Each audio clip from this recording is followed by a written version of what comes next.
Hello and welcome to the Dota 2 Asian Championships here on HeflaTV. This is going to be a best of two series between Hyperglory Team and Dream Gaming. As for your casters, I'm Grandis Fiend. I'll be joined by the magnificent More Rage Please. Ah, so sweet. A little interested to see how this matchup fares here. HGT definitely heavily favored, but Dream Gaming have been impressing me. They took a game off IMG as well as Speed Gaming, so be interesting to see how they fare. And they do pick up the Jug here, obviously. Very strong start for a lot of teams, especially in the Chinese scene recently. Definitely, and for Hyperglory Team, it's going to be the Faceless Void and the Vengeful Spirit. Definitely has its merits as well, although they don't have the greatest synergy together.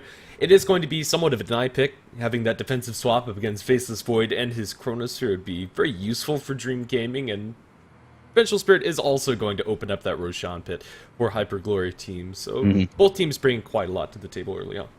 Yeah, as you mentioned, definitely taking away the mechanic of the swap into the Chronosphere and allowing the Void to get off some reliable Chronos that way. Also, Venge, just a very strong first phase support pick overall. Is kind of the Swiss Army knife of supports.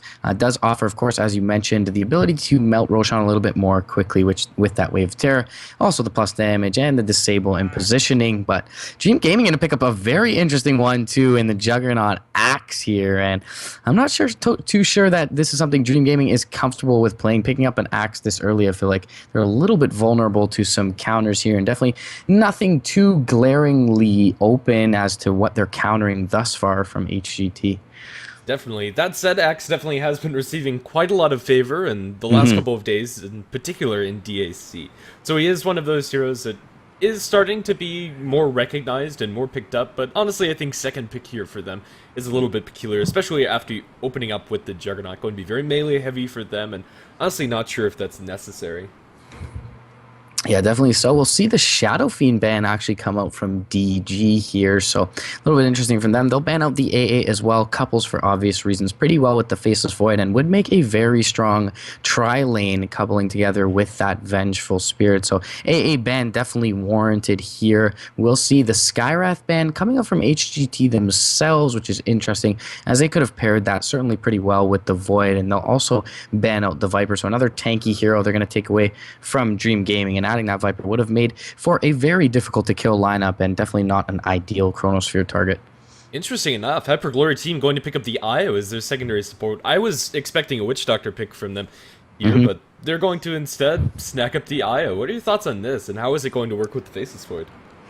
Yeah, it's a little bit interesting. Definitely don't see it as, something that is too common pairing up with the Void, but I'm definitely a fan or an advocate of the theory that IO is pretty much good with any one position, and we've seen it be run with things like the Legion Commander, so there's not always glaring, obvious reasons to put it together, but the Void doesn't have anything very spammable like the LC, for example, in that overwhelming odds, so I feel like they will, down the road, perhaps pick up something for the mid lane that'll couple a little bit better with this IO, but either way, the overcharge will be nice. Of course, Chronosphere is not going to be the best, as it may stop the tether there, but Dream Gaming going to respond pretty instantly to this relocate potential with the Disruptor, so the Glimpse going to be very real up against that IO. They're going to have to position themselves well and perhaps relocate on top of this Disruptor if they are able to do so.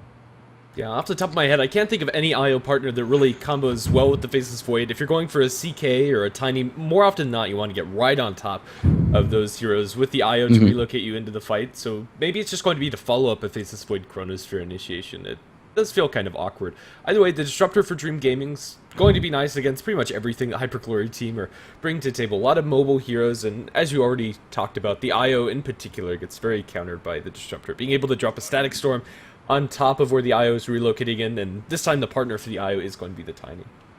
Yeah, so this is going to force HGT to have to go for a pretty strong offlaner, in being that they will have a dual lane in their safe lane. So it will be interesting to see what the ban is from DG here. Probably something like the Tide or the Centaur. Tide actually already removed from the pool. Batrider's out as well. So HGT going to be hard-pressed to find someone that works effectively out of that off lane. But yeah, perhaps they do go for this because they need a little bit more heavy magic damage up against the Axe. I mean, the Witch Doctor pairs very nicely with the Void, as you you mentioned, by the Death Ward being physical, perhaps he's a little bit more resistant to that. Juggernaut does have the magic immunity as well, so pretty good against the Cask, and I guess they're not going so much for push, so the Voodoo Restoration not the best here, but either way, I would have been a fan of the Witch Doctor pick, and that tri-lane would have been pretty strong with Witch Doctor Venge, but they will probably see a dual lane mid here. We could see the FV in the off lane. It's not too bad, especially considering that Dream Gaming is lacking a little bit of lockdown at this point. Really, the only thing they have is this Berserker's Call, so they shouldn't be able to punish him too hard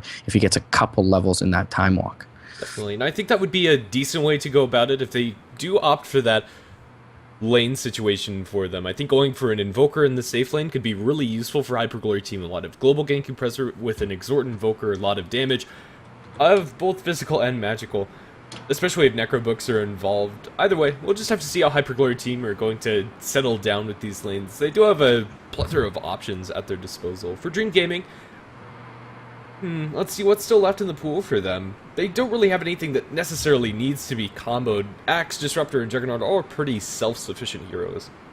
Yeah, definitely so. Probably just look to pick up a super strong support here. They could go for a little bit of more roaming to potential, maybe pick up something like the Tusk. But with the Glimpse, I'm not sure that they'll need something like the Shards and the Snowball there. They are going to have to set up for this Axe, however. And Axe Juggernaut is pretty scary, but it looks like they'll pick up the Witch Doctor for themselves. So just as it combos with the Chronosphere, can be used pretty effectively against the Chronosphere. Also, the Cask certainly pretty good against heroes that want to be in close proximity at all times, like the IO and the Tiny.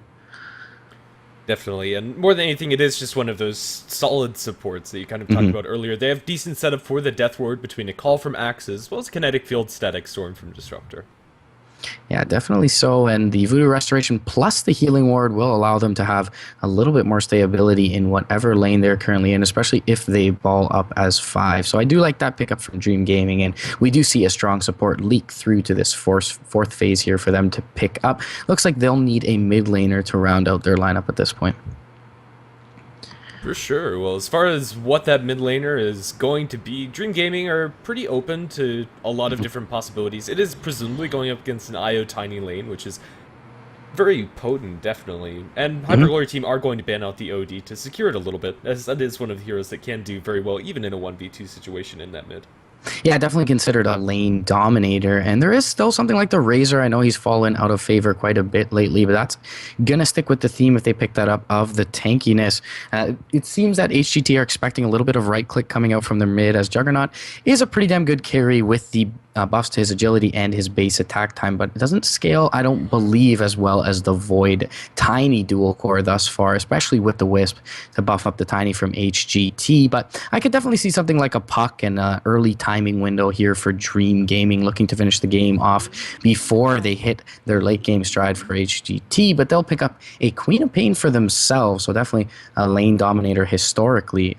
But probably won't be towards that mid lane with this Tiny IO unless they choose to run FV Vengeful in the off lane, Queen of Pain in the mid, and the dual lane in the safe lane. Yeah, it isn't unheard of to see Queen of Pain safe lane farm or even off lane in certain situations. I don't think this is one of them. Up against a Disruptor, Glimpse is going to make Blink not very reliable in this game. Yeah, definitely so. Glimpse with a very nice range despite the buffs to that blink on Queen of Pain. And I'm a huge hater of a Queen of Pain in the offlane. Not enough farm for them there. But Dream Gaming, interestingly enough, going to pick up the Doom here. So perhaps we do see an Axe in the mid lane.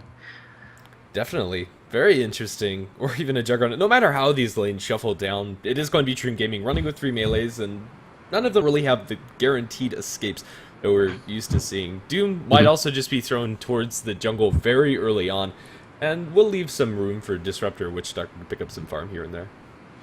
Yeah, I do like the idea that Axe gets a little bit more farm out of the mid lane and that he can chop down this IO pretty quickly if he's able to get his levels up. But as you mentioned, they are fairly melee heavy, and aside from the Juggernaut, who does have the Blade Fury for that magic immunity, they're going to be easily kited around with things like the Avalanche Toss, the Nether Swap, and the Magic Missile. And of course, also the Chronosphere is going to do quite a bit of work into 3 heroes that do want to clump up in order to take down their target.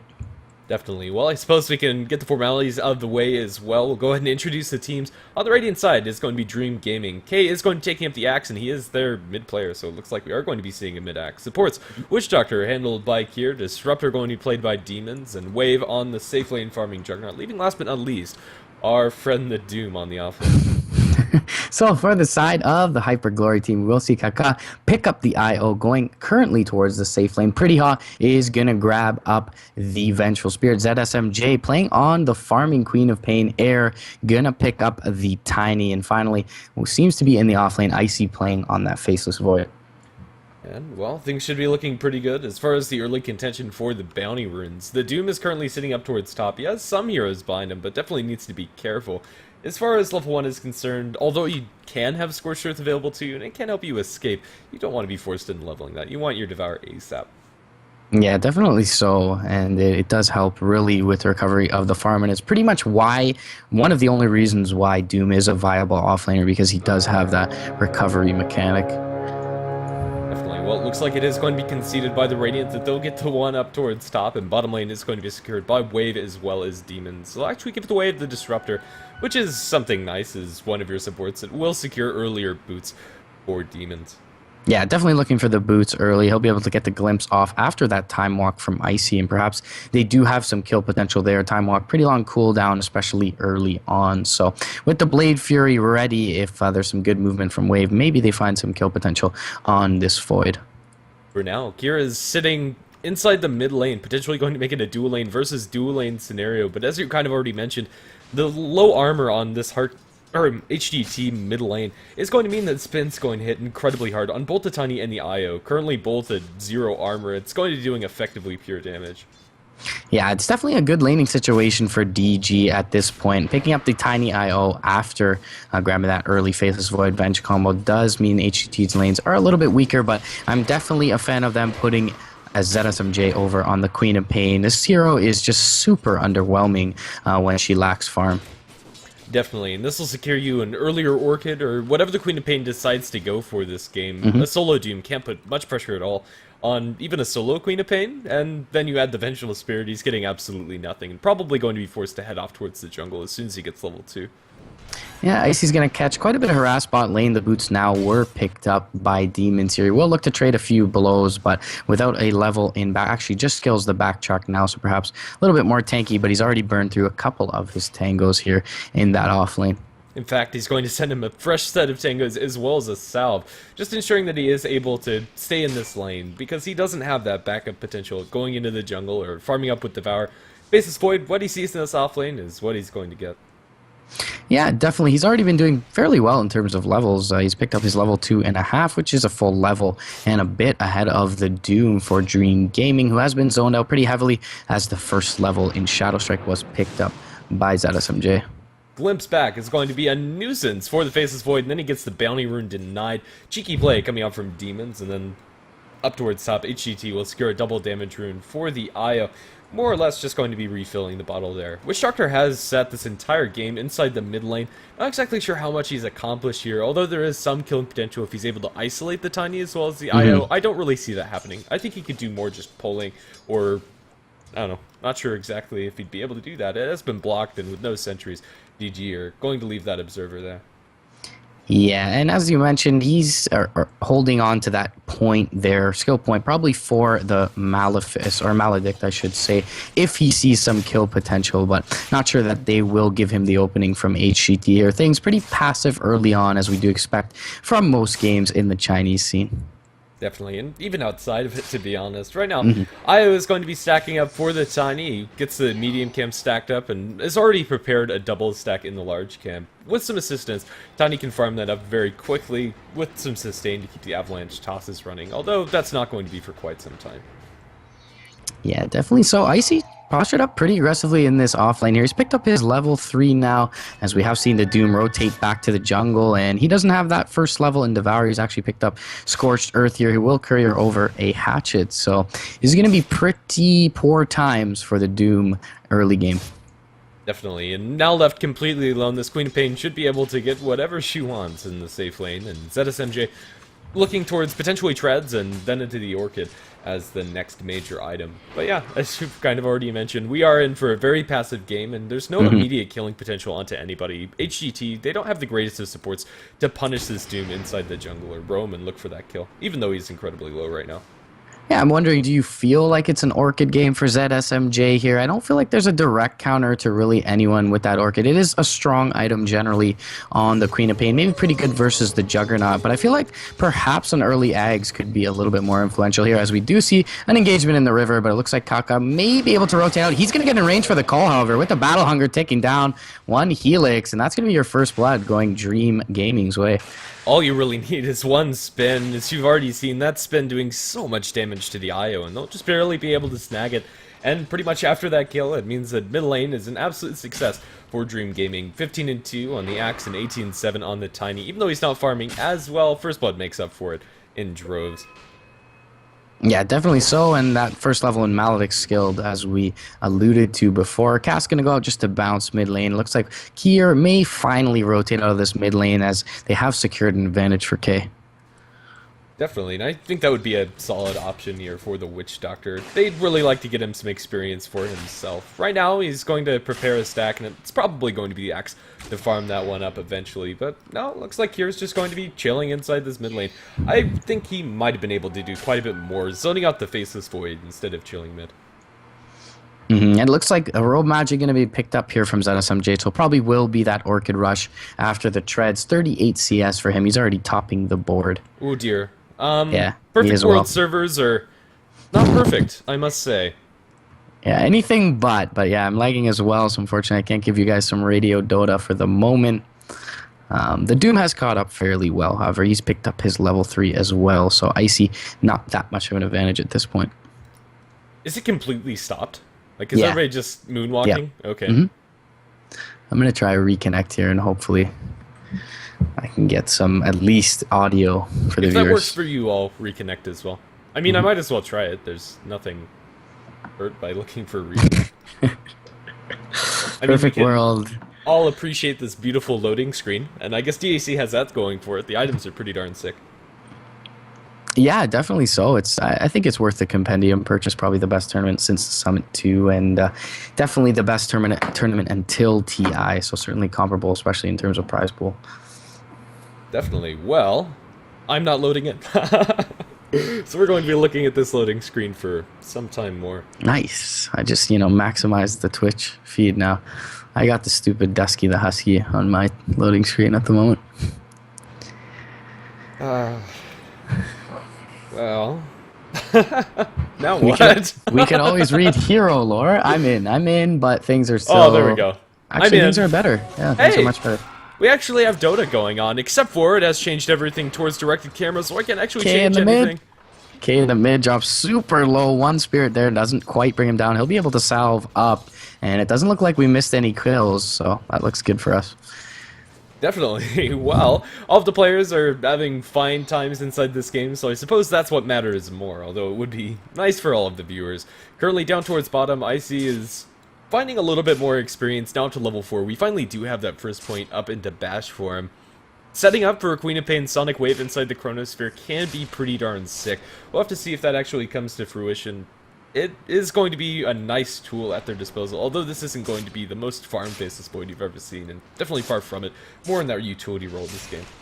Yeah, interestingly enough, we've seen the Doom opt for the second point in Scorched Earth as opposed to that second point in Devour. He's also picked up the Raised Dead from the Troll Summoner to accelerate his jungle, but he's going to have to wait, and he does pick up that, and now that second level of Devour at level 4, so it was a pretty quick transition.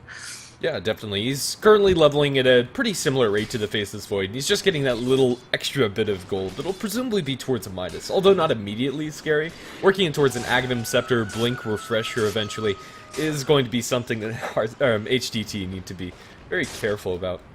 Yeah, and perhaps K rotates over and takes a camp here. This is a double stack waiting for him, but he's going to walk back into the lane. He'll find his level 6 now, which is definitely very nice. That 250 HP kill threshold up against the IO currently is sitting on 720 HP is pretty darn effective. Smoke mid lane from Air and Kaka. Well, let's see if this is going to accomplish anything. They're looking down towards bottom with the healing ore down on the ground. It's probably going to time out or be destroyed before this actually jumps in. The Mask of Madness delivered, or rather picked up by the Juggernaut. They're going to look for a big wraparound. They isolate the Witch Doctor and obliterate him with the Avalanche Toss. And a couple of Wisp Orbs flying through. The time lock forward. They bring it everybody down to this bottom lane. Magic Missile going to crater that poor Disruptor. And it's going to be 2 clean support kills. Although they have to commit all 5. Yeah, so having commitment there from HGT, probably certainly worth it overall. First Oblivion Staff picked up now by ZSMJ. He's also got 800 gold in addition to that, so not too far off of this Orchid. Needs about 1,500 still to fully complete it. Yeah, so we'll transition into a tier 1 tower. The beneficiary of that commitment coming out from HGT is that the Axe is still able to maintain farming while everybody's out roaming, but still it works out into their favor. Oh, Kaka. Oh. Gonna run into Wave here. He's got the Mask of Madness, and that's an easy kill for him. He'll be able to walk out underneath that move speed as well. And very nice solo pick for the Juggernaut. Honestly, I'm not sure if you can call it a pick off. It kind of just walked into his arms and gets destroyed. Such a low armor hero with that Mask of Madness. Jug can kill most of these heroes on or Hyper Glory team, my goodness. And maybe Bar backtracks on the Faceless Void, but with only 1 point in it. Not very likely. Tier 1 tower is going to follow the way of the Queen of Pain. Yeah, don't worry, I'm old enough to remember Hearts Get Together, so I understand your struggle. Either way, mid lane, Avalanche Toss goes out onto K, but he's a little bit too tanky at this point. He does take quite a few spirits to the face, however, but Demons will rotate in and stave off the aggression from the Tiny IO combo. Meanwhile, Wave having to back out bottom lanes. ZSMJ won't find him with Pretty Haw, but there is a haste rune waiting for either the IO or the Queen of Pain. It is going to be picked up by the IO, although the SMJ is still going to benefit from that extra mana regen. Now completely tapped out, and with a level 8 now on this Queen of Pain, can very easily find kills if there is an opportunity anywhere. For now, however, DG are quite grouped up, and finding an isolated pickoff really isn't on the cards for them. We're still waiting on that Blink Dagger up for K. He's still a couple hundred gold until he's able to pick that one up. Yeah, I would have liked to see an early Aghanims here for ZSMJ, but the Orchid still will be pretty darn effective. Doom is available, however, now for Dream Gaming, and they can make use of that to pick off ZSMJ before he gets this early Orchid. He's looking at something like a 13 to 15 minute Orchid at this point if they continue to leave him unchecked. Definitely. Both teams have kind of just resolved to farming up their own jungle until we get those big tick marks on their team. Blink Dagger on the Axe, as well as level 6 on the IO, which is only a couple creeps away. And after that one potato dies, it is going to be up for Kaka. Yep, Icy's found his full set of treads on the Void. He's also got the Chronosphere at the ready, yet to use it now. So Doom and Chronosphere coming on fairly simultaneously at this point, but we'll see which team makes effective use of it first. It looks like they are grouping in mid lane for DG, perhaps just to push down this tier 1 and close out the area available for this Tiny to farm. Definitely, and that could be an option for them, but there's that blink I was talking about a little bit earlier, 4K, and I think the time is right for them to group up and look for some kills. Although they don't have the level 6 up on the Disruptor, and Static Storm would be very nice for them to have. They do have Death Ward as well to combo with this Axe, and a lot of damage can go out into HGT's team. A very low armored team, and they desperately need to fill that chink in their armor. Let's see, it looks like the IO might be the one picked off. He has the haste rune, the call's going to be missed as the blink was cancelled by an IO Spirit, and that means that smoke pickoff is going to do nothing. Oh, absolutely unfortunate fair for K. That would have been an easy pickoff. Relocate top lane onto the Doom as well. They'll get the Avalanche toss off, and that'll be a second kill going the way of this combo. And knowing that they did pop that smoke gank with the Spirits there, very heads-up play from HGT to find an easy pick on the solo Doom. Definitely not anything they could do in that situation, and now Blink behind the tower with the ultimate from ZSMJ, going to crater that poor Witch Doctor. Also, nothing you can do in that situation with the pure damage coming out from the ultimate as well as from the screen. Witch Doctor is way too frail. Tier 1 tower down in bottom is going to be taken by DG. Yeah, ZSMJ also had a DD rune, so unfortunately for the Witch Doctor, he wasn't able to fog him, but he didn't have a level in Voodoo Restoration, so I'm not sure he would have been able to survive regardless. Glimpse back on the Queen of Pain down towards bottom after the blink call. It is going to be enough to bring down that kill, and with the Omni Slash obliterates the IO. They are going to be able to stun the Juggernaut, but can't look for much more. The toss on the Disruptor, however, is enough. They'll swap back onto the Axe. K gets the call up. He only gets one spin, however, and he's going to be punched down by air as he secures a double kill. Chronosphere on the sidelines onto Wave, and they should be able to bring him down. They toss something. I'm not exactly sure where that was going. Wave's pretty darn fast, however. They still want to go for him without much mana on their heroes, however. They are going to have to give up the chase.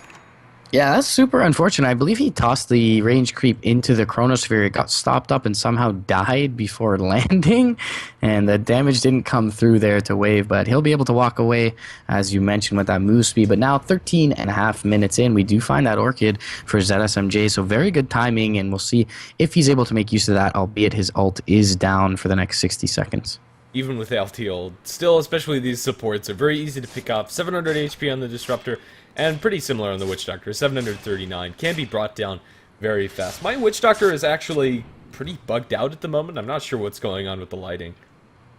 Yeah, I just saw that on stream. Mine looks okay at the moment. He does have a little bit of a weird beard, but other than that, perfect world. Okay. I suppose we can just play everything, relocate up towards top as they look for the Doom. However, I'm not sure they're going to be able to find it. They get the Avalanche and the Toss. Maybe I spoke too soon. The damage is there. He'll Doom up the poor Wisp, and Wisp is probably going to fall to this. Can't have any access to the heal coming up from the regeneration. So he is going to die one way or another, should be denied out by the Tiny. Yeah, he'll tick down here shortly, and it looks like they're actually just going to concede this. No, he does survive. Regen Rune is there for Kaka, and really unfortunate for HGT. K not in position as well. There wasn't vision where that recall happened, and he wasn't able to chop him down with the Decapitate. So a little bit of a series of unfortunate events for DG. Definitely. I suppose I'm overestimating the damage that Doom does. They will be able to go back and farm up inside their own jungle, and Air is well on his way towards a pretty darn fast Aghanim Scepter. Even though he's currently being out-farmed by the Juggernaut, it doesn't really feel like Jug's been able to do enough with the farm that he's gotten throughout all of this. And he's working towards an Ultimate Orb item, which probably is going to be a Manta style, but honestly I don't think it's going to have a big enough immediate impact. Interesting that he picks the Ultimate Orb up first. The Yasha is a very good value item for Wave. It allows him to get in close for that Omni Slash, but I guess he feels he needs to tank up a little bit and that they're going to 5-man underneath their Blink Axe at this point, so does opt for that Ultimate Orb first. But yeah, I don't really see it being anything but a Manta style at this point. Lincoln's is not the best in this one, but is decent versus the Orchid. However, BKB probably a better choice, and he does have the Blade Fury regardless. Right now he's being laid out as bait in the mid lane. This rest of his team is smoked on the outskirts of where Juggernaut is farming. Let's see if HGT are going to bite. It's really tempting to, but the tier 1 tower is so low. Until they see more than just this Jug, they might not jump, although they have the time walk in for the Chronosphere. Looking for it. He catches out 3, although they don't know it. Now with the smoke pop, they jump in with the axe on the sidelines, catching out ZSMJ as well as Pretty Ha. They aren't able to dunk down any of them. They're going to drop to the Witch Doctor ultimate. Doom onto Air now is going to be healed up by the Io, and probably isn't going to die. 2-for-1 trade right now, but DG also get a tier 1 tower destruction.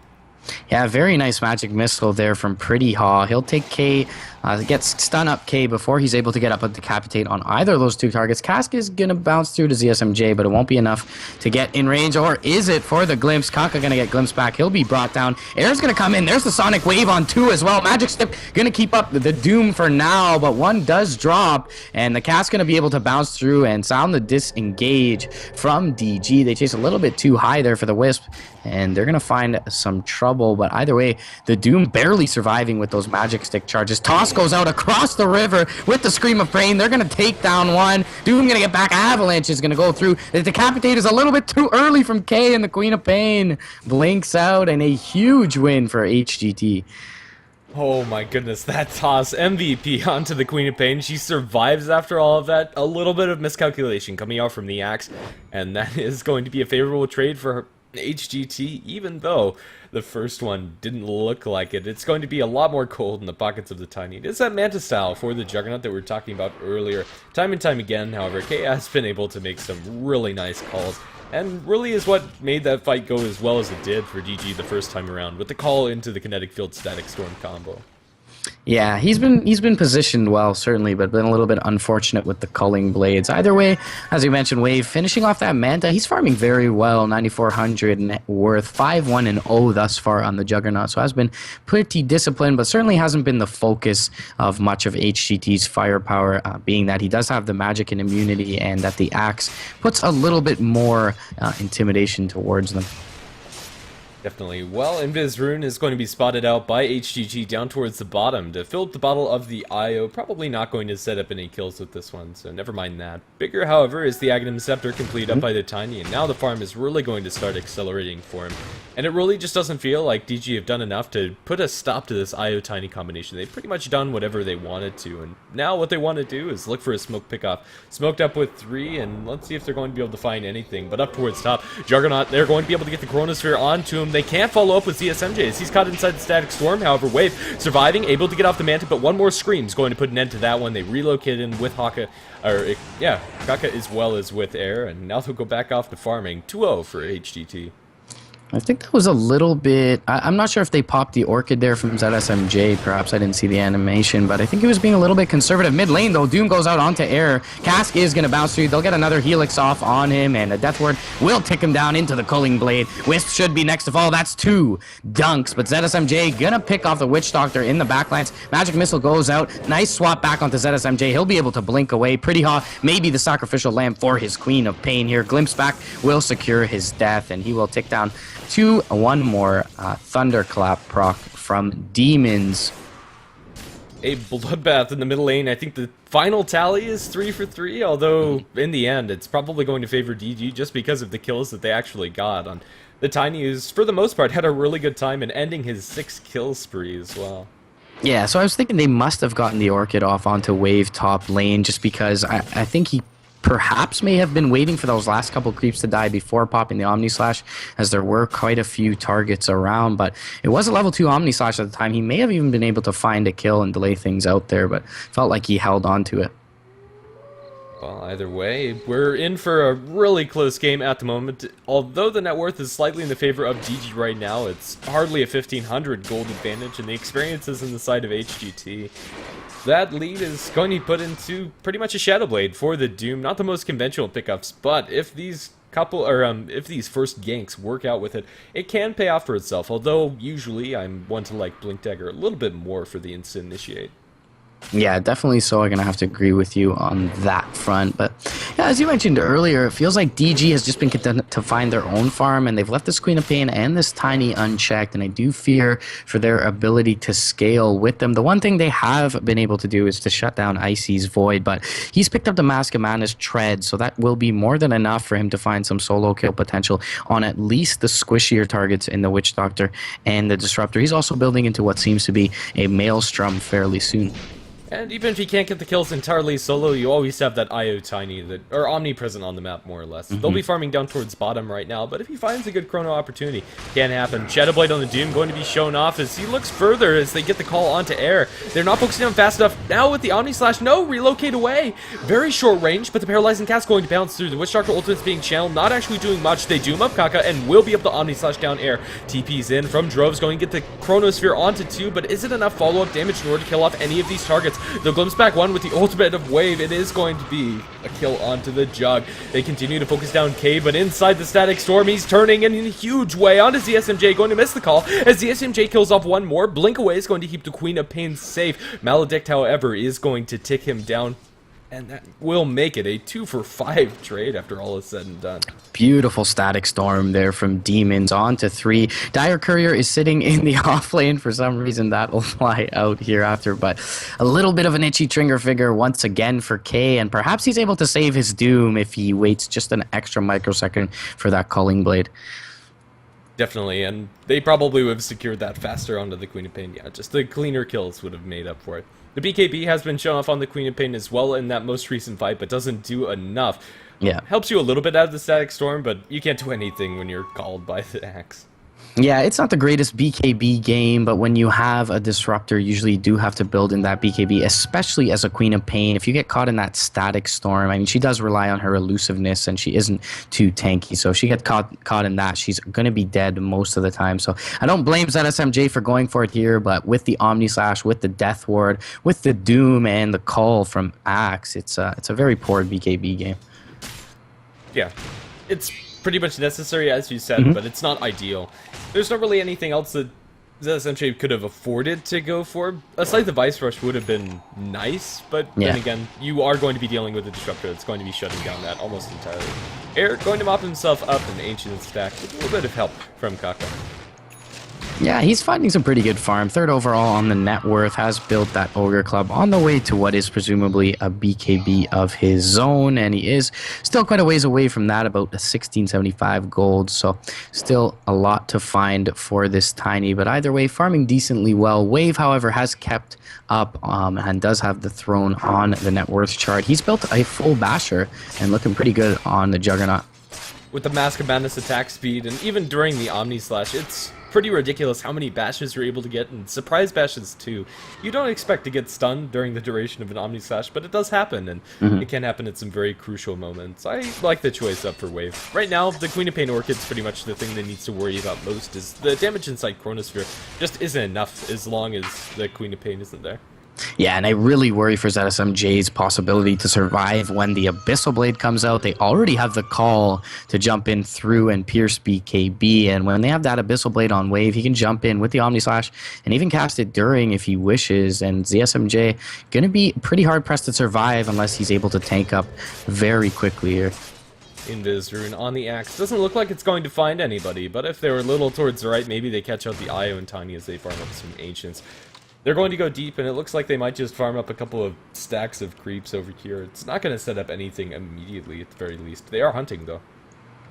Yep, DG's accrued a little bit of a gold lead here, about 3,400 in their way, and just about 1,000 in experience, but nothing really to write home about. K is a little bit lacking in terms of his farm, but he's found a full BKB for himself now, and that'll be 10 seconds for the next engagement, and that should be pretty effective up against what HGT has to offer. I think we've yet to see a very influential chrono from Icy. He was able to get that 1-3-man mid, but the immediate response of the Static Storm still spelled a good engagement for DG. Yeah, I think the biggest issue is that Tiny just isn't able to do much into it, and let's see. Right now, both teams are pretty clumped up. We have the 5-man unit coming out from DG, and effectively the 5-man coming out from HGT. Air, as well as the IO, could come at any moment. Actually, no, Air is going to TP up towards top and leave his IO down towards bottom, so he's going to hobble his way. I'm not exactly sure where. He is going to meet up with his best friend in the world, and they will be just fine. Yeah, didn't really need much farm on Kaka. He's already got that level 2 relocate, so it makes sense that he would TP back there. But it looks like HGT is playing a little bit scared now with the Axe in K on the side of DG, and they will perhaps scout out Roshan here, or at least posture up on the high ground and bait out the Air Tiny farming Ancients. But there is a smoke 5-man movement from DG, so they may run into a trap in the river here. This could be a pretty significant fight. That is, if both of these teams find each other. Pings are going to be thrown out inside the Roche Pit from the Faceless Void, and a ward drop by the Radiant side. They aren't going to see anything right now, but we'll just have to see. They're going to pull back, and nothing's actually going to happen. The threat's been diffused, and both sides are going to go back to farming. Yeah, they didn't have their Doom with them either, which is a little bit peculiar. He's got the Shadow Blade, so should have been able to catch up to that engagement, but did opt for the Midas, has already the point booster, and is only 50 gold away from that full Aghanim Scepter, so that'll be a very nice pickup to disable the Craggy of the Tiny, as well as the Backtrack of the Void, if that's the case, and it will be able to tick down pretty much infinitely, as they don't really have much to get away from the Doom once they are doomed, so... Yeah, that is completely up for the Doom, and that is also going to make these BKBs a little bit less effective, and also disabling things like Craggy from the Tiny or Backtrack from the Faceless Void, which can be super important inside the fights, especially since they are all melee heroes and might end up getting stunned by that Craggy. Smoke coming up from the Tiny as well as from the Io. Not exactly sure where they're heading. Maybe they're going to bump into Wave as he's looking to solo a Roche. Yeah, I love this decision from DG, the max healing ward build, Blade Dance, as well being built into by Wave. He can pretty much solo this Roche. Air is going to find things out here. He'll get an Avalanche toss out on 2, but an instant Omni Slash is going to dodge the Chrono from Wave. He'll get it on no one. There's a Doom onto Icy. He'll be burst down quickly. Death Ward will fly through. Air next to drop as well. Glimpse back onto Kaka. No one chopped down, but still 3 dead for HGT and a free Roshan for Dream Gaming. Not sure why you would want your Tiny to walk in headlong to the Roche Pit like that. Maybe he felt with the BKB he would be safe, but Cole was still there from K. An absolute disaster for them. I'm okay with that idea. Contesting Roshan when you have this Chronosphere on your side is all fine and good, but only if you're actually able to utilize it. That Omni Slash being chopped by Wave is pretty much going to save DG's neck, and now going to give them a double life. And while on the way towards that Abyssal Blade you were talking about earlier, Tier 2 tower in mid is going to be taken out by DG, and they'll be able to make quick work of it. As Juggernaut gets the tower destruction, and HGT are losing a little bit of a grip on this game. It's starting to slip into the favor of GG, and more than slip as well if you take a look at that net worth graph. Yeah, DG's looks very impressive in this one. They've been pretty disciplined with most of their play. A couple of missed calling blades from K, but other than that, as you mentioned, he's been really good with his calls themselves. And 3786 gold on Wave. He's a couple ticks away from that full Abyssal Blade, as Kaka is going to get scouted out here by Demon. Static Storm's going to be used, but the kinetic field is going to expire, and in 5 seconds, the Wisp will be able to relocate back. But a jump in calling blade from K will finish off that pesky IO, and he's down for 35 seconds without buyback. It's also going to get even worse, especially for these supports. Now that Axe has the completed Aghanim Scepter, that kill threshold starts becoming pretty darn ridiculous for especially the IO. 450 just really doesn't cut it. 2 spins and then IO's gone. Yeah, it's a level 3 now as well on the Axe. He just picked up his 16, so it's almost the full HP pool of this Wisp, who only has his bottle urn at this point. Does have a full magic wand as well, but definitely without the boots is going to be hard pressed to dodge any call from the Axe. Meanwhile, top lane, Abyssal Blade going to be used here from ZSMJ, and one last crit going to kill off the Queen of Pain under the Mask of Madness. Icy going to jump into his own death as well, not popping the chrono there, ill-advised, and Wave gets a free one given to him on a silver platter. Wave absolutely just wrecking the enemy's side, chopping them down. That last crit was pretty crucial. If he didn't get the crit or bash on the Queen of Pain, could have been completely different in that baseless void. It was full panic stations as soon as he jumps into the Juggernaut. Up towards top, they catch out eyes on Pretty Hot. Not sure they're going to be able to do much. Oh, never mind, that's K. Coming in from the sidelines, going to be able to decapitate the poor Vengeful Spirit. Didn't actually see that X roaming in, but it's going to be a clean pick for DG. Yeah, K was actually looking for a Culling Blade on the Courier, but he just barely got fogged onto the high ground at nighttime as he blinked in for it, unfortunately. It wasn't anything on it. It was returning from delivering an item, but it would have been a nice kill regardless. They still find Pretty Hot out there behind his tier 2. Healing Ward down on the ground, and Wave is able to chunk away at this tier 3 tower, down to less than 500 HP, and DG aren't done yet. Even though they're fighting up against a Chronosphere and what have you, they have all of their tools at the disposal as well, and the Avalanche Toss Rash just doesn't do anything when you have this Healing Ward regen. Yeah, Aghanim's Doom yet to be used as well. That'll be a very nice card for them in this one. They can jump in with the Omni/Initiation into the Abyssal Blade, but everyone back up for HGT now, and perhaps they look to regroup and just take this tier 2 and play it safe, not throw their advantage quite yet. Definitely. Still no major item pickups going their way. The supports are still pretty darn poor, although they're close to a Witch Doctor Aghanim Scepter. This tier 2 tower up towards top is just too easy to really let stand for much longer. With the Mask of Madness, Wave is smacking away at 0.42 seconds per swing of his sword, and does quite a chunk of damage as well, and buffed up by the Alpha Wolf aura to boot. It's looking really good for DG and HGT. How did they get out of this funk? Well, it's going to be harder and harder as Demons picked up a gem. You see some dewarding happening mid, so they're trying to choke them out and establish total control on this map. They've got some deep vision in the Radiant jungle, and they are going to find out Kaka here. He's going to be chopped down quickly by the Doom. Toss up into the air, BKB pop by air, and it doesn't look like anyone will be able to chase him down.